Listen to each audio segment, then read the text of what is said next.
October 9th of the year 2000, so this is after I had begun my protest against the anti-religious intolerance of Reverend Ray Drennan and Frank Green and Val Bourdon and various other intolerant and bigoted Montreal atheists and related clergy abuse on the part of Reverend Ray Drennan. I opened the Montreal Gazette and I was reading the Montreal Gazette, and I got to the opinion editorial page, and I saw this quite a large article, and the headline was "Wrong Message." And it had a sub-headline, I can't remember the exact words, but essentially was saying that it was inappropriate for the state funeral for Pierre Elliott Trudeau to be a Roman Catholic religious ceremony. I thought, well, that's a bit weird. So I started reading the article, and basically it was a pretty obnoxious person who was making the argument that essentially because we're supposed to have a separation of church and state, blah blah blah, which actually isn't true in terms of Canada.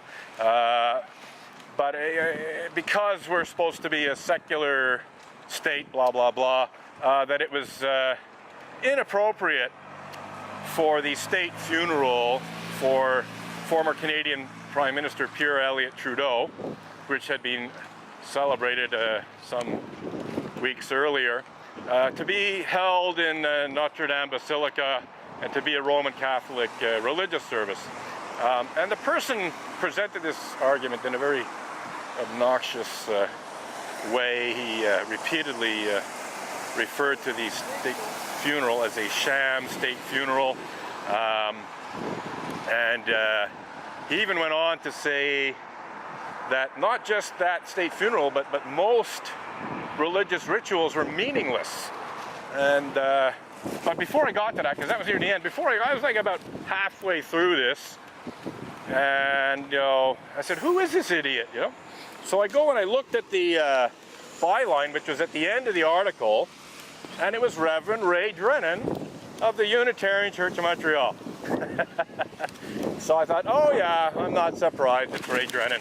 It basically was a public version of the anti-religious intolerance and bigotry that he had expressed to me years earlier in 1995. So, 5 years earlier, or slightly under 5 years earlier, Reverend Ray Drennan had labeled my religious beliefs as being nothing but silliness and fantasy.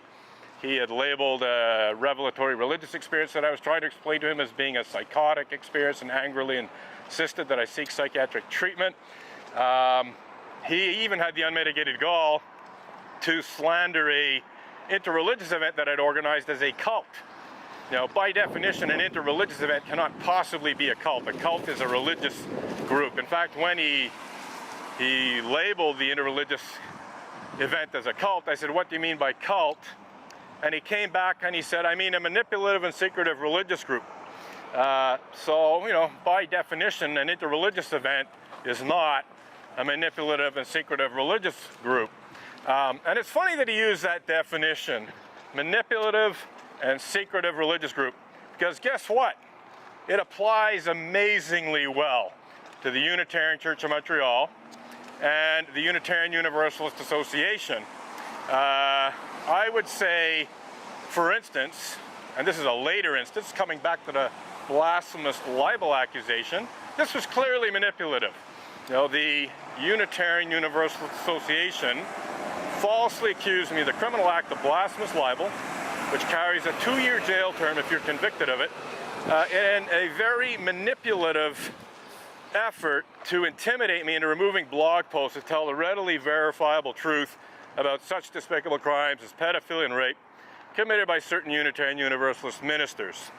So that's manipulative, and it's obviously secretive.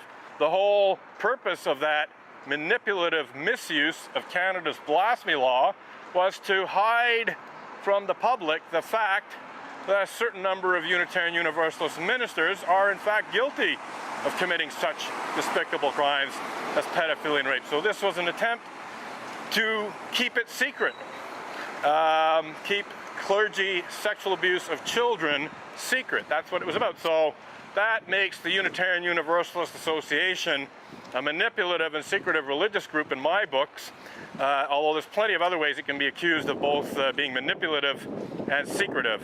And actually there's many other instances of how it is being manipulative and secretive when dealing with clergy misconduct issues throughout decades, quite frankly. It has repeatedly tried to intimidate people into silence and squash any attempts to expose it and so on. So very manipulative and for the purpose of being secretive, for the purpose of hiding clergy sexual abuse committed by Unitarian Universalist ministers. So we got some people showing up here. Not a whole ton, but people are starting to show up. Oh, there goes the wind again. So yeah, I basically put away most of the picket signs because they were getting blown around by the wind. So I think I will put this one away too. I'll just have the picket signs that are in my hand. You think it's funny? You think it's funny? Why do you do that?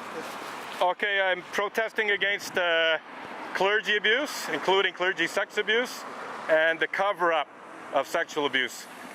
Not the church locally, but the head office, the Vatican for this church, they actually hired a lawyer to accuse me of violating Canada's blasphemy law in an effort to intimidate me into removing blog posts that tell the truth about pedophilia and rape committed by Unitarian Universalist ministers. So. My first time here, so I have to go and see. No, go ask them. They'll tell you false ideas, basically. So this guy's like smiling at me. It's actually a typical response of people who are, willfully ignorant and in psychological denial. They just do not want to believe what I'm saying. So he's going in. Says he had to go in, but I've seen him before. So that's why I confronted him, because I was quite sure he had previously attended the Unitarian Church in Montreal, and thus had seen my picket signs many times before. So when I see someone smiling, I ask them, well, you think it's funny? You think it's something to laugh about, smile about? And so we actually had a little discussion. He actually did sort of begin to engage in a free and responsible search for truth and meaning of my picket signs, which he should have done quite some time earlier. And of course, he said he'd go in and ask them about it. Well, of course, they're going to give him a whole pile of bullshit that basically misrepresents the truth and hides the truth. Coming back to the whole thing about, a manipulative and secretive religious group. Well, they will misrepresent the truth about what my protest is about. That's manipulative. And the whole purpose of misrepresenting the truth of what my protest is about is to keep Unitarian Universalist clergy abuse, including such despicable crimes as pedophilia and rape, hidden from the public as much as possible. To say nothing of hidden from Unitarian Universalists as much as possible. So yes, there's no question that the Unitarian Church of Montreal and the Unitarian Universalist Association both fit Reverend Ray Drennan's description of what a cult is, a manipulative and secretive religious group. So how are we doing for time here? Yeah, we're coming up to the end, but I got that all recorded. That's good. So getting back to Reverend Ray Drennan on October 9th. On October 9th of 2000, so that's like 17 years ago now, Reverend Ray Drennan offensively attacked the fact that Pierre Elliott Trudeau's state funeral was a Roman Catholic religious ceremony. Now, he could have made the argument in an even-handed manner. He could have presented it in a reasonably respectful manner, but no, Ray Drennan, being who Ray Drennan is or was, just had to be rude and in-your-face offensive, basically attacking the religious beliefs of not just Roman Catholics, but pretty much every other religion, except, of course, Unitarian Universalism. Because I guess in Reverend Ray Drennan's head Unitarian Universalism is the one true religion. Oh, but speaking of such things, you know, Reverend Ray Drenan's behavior, as I just described it, was the absolute antithesis of living in harmony with, well, especially Roman Catholics. And it should be mentioned, perhaps, that Reverend Ray Drenan's family background is Presbyterian Irish, Orangeman. So I think a little bit of Orangeman heritage came out in Reverend Ray Drenan's offensive attack on the fact that Pierre Elliott Trudeau's state funeral was a Roman Catholic religious rite. I'm not sure he would have said the same thing if it had been a Presbyterian or Unitarian, for that matter. Yeah.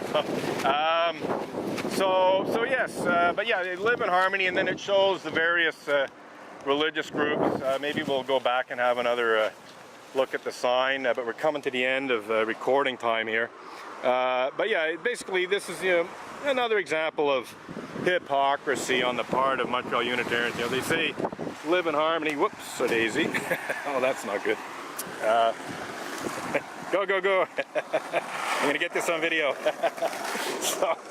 so yeah, now we're really probably gonna have to replace this sign. Oh yeah, and it got torn and very wet. So that's what happens when I don't hold on to them while I'm shooting video. So anyhow, I think we're coming to the end of the recording time here. Yeah, we only got a few seconds left. But yes, just to finish this off, you know, they say live in harmony, vivre ensemble.